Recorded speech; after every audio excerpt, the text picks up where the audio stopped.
गुरुजी के चरणों में प्रणाम करते हुए आज एक कथा का अंतिम दिवस है और इस अंतिम दिवस में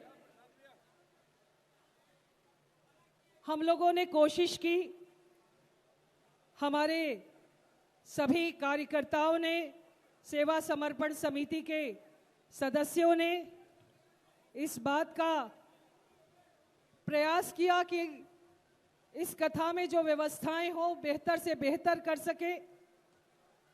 लेकिन मैं आज इस मंच से आप सबसे ये बात कहना चाहती हूं कि हम लोगों ने जो व्यवस्थाएं की, चूंकि इतनी बड़ी व्यवस्थाएं थी, उसमें कोई त्रुटि हो गई हो तो उसे मन में मत रखिएगा, हमें क्षमा करिएगा, हमारे समिति के सभी सदस्यों को क्षमा करिएगा। हम लोगों के प्रयास में अगर कोई त्रुटि रह गई है तो उसके लिए आप सब लोगों से हम इस मन से क्षमा चाहते हैं और आप सबका आभार व्यक्त करना चाहते हैं कि आप सबने बहुत अनुशासित ढंग से इस कार्यक्रम को संपन्न कराने में जो सहयोग दिया है।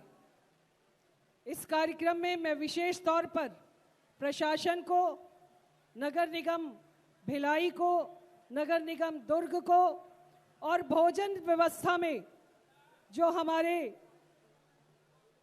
कार्यकर्ता लगातार लगे रहे हैं, उन कार्यकर्ताओं ने इस पंडाल में मंच तक को नहीं देखा है। वो सभी कार्यकर्ताओं ने लगातार भोजन की व्यवस्था में सुबह 4 बजे से लेकर रात के 12 बजे तक वहीं पर रहकर काम किया है। मैं अपने उन सभी भोजन में लगे जिन्होंने रात और दिन उतने बड़े बड़े बर्तनों को धोने का काम किया है, मैं उनको आज शब्दों से साधुवाद देती हूँ, अपने उन सब का अभिनंदन करती हूँ। कल रात को मैं 12 बजे आई, 12 बजे सफाई कर्मचारी सफाई की व्यवस्था कर रहे थे। रात के 12 बजे कोई चाय बांट रहा था, कोई शॉल बांट रहा था, तो कोई कंबल बांट रहा था। ये इस भिलाई दुर्ग का सामूहिक आयोजन था और इस आयोजन में आप सबका जो साथ मिला है, मैं आप सब लोगों को कोटि कोटि धन्यवाद करती हूँ। मैंने पहले ही कहा कि त्रुटि अगर कहीं रह गई हो तो हम सबका कार्यक्रम था, ये हमारे घर का कार्यक्रम था, भिलाई दुर्ग परिवार का कार्यक्रम था। तो हम सब अपने परिवार में जब होते हैं तो कोई छोटी मोटी गलती हो जाती है, किसी को थोड़ा पूछ पाए हैं, किसी को थोड़ा कमी रह गई है। सबको चाहते थे कि मंच मिले, सबको हम ऊपर तक बुला पाएं, गुरुजी के दर्शन करा पाएं। कहीं कहीं छोटी छोटी त्रुटियां हैं, उसको मैं शब्दों से फिर से आप सब लोगों से उस बात के लिए क्षमा चाहती हूँ। आज आप सब 5 दिनों से लगातार अनुशासित ढंग से इस कार्यक्रम में आप आए हैं। आपने बहुत धैर्य का परिचय भी दिया है। 5-5, 4-4 घंटे आप बैठे रहे हैं। भोजन के लिए भी आप लगातार अनुशासित ढंग से लगे रहे हैं और आज हम सबके लिए ये सौभाग्य का विषय है कि हमारे बीच में हमारे भाजपा के प्रदेश अध्यक्ष भाई किरण देव जी हैं, हमारे मंत्री टंकराम वर्मा जी हैं, ब्रह्मा कुमारी जी से हमारी आशा जी हैं, अमित साहू जी हैं, हमारे शालिनी राजपूत जी हैं, मोना सेन जी हैं और लगातार सभी लोगों ने, जितेंद्र वर्मा जी हैं,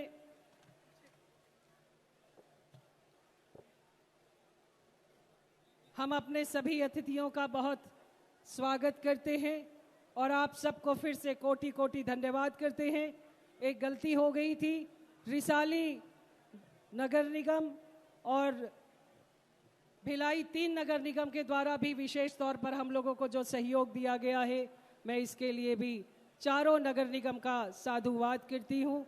इन्हीं शब्दों के साथ धन्यवाद। जय श्री राम। बालाजी महाराज के कृपा पात्र बागेश्वर धाम पीठाधीश्वर परम पूज्य धीरेन्द्र कृष्ण शास्त्री जी महाराज का पावन संकल्प। मध्य प्रदेश में छतरपुर के ग्राम गढ़ा में बनेगा विश्व स्तरीय कैंसर अस्पताल एवं रिसर्च सेंटर। जिसकी आधारशिला देश के यशस्वी प्रधानमंत्री नरेंद्र मोदी जी के कर कमलों से रखी जा चुकी है। 200 करोड़ रुपए की लागत वाले 100 बेड के इस अस्पताल में गरीबों का होगा मुफ्त इलाज। ये बहुत बड़ा अवसर है, बहुत बड़ा काम है। संकल्प बड़ा हो, संतों के आशीर्वाद हो, प्रभु की कृपा हो, तो समय सीमा में सब पूर्ण होता है। हमारे प्रियजनों, बागेश्वर धाम पूरे भारत के लोगों, अभी तक अस्पतालों में मंदिर थे, अब मंदिर में अस्पताल होगा। कैंसर हॉस्पिटल निर्माण हेतु सहयोग देकर पुण्य के भागी बने।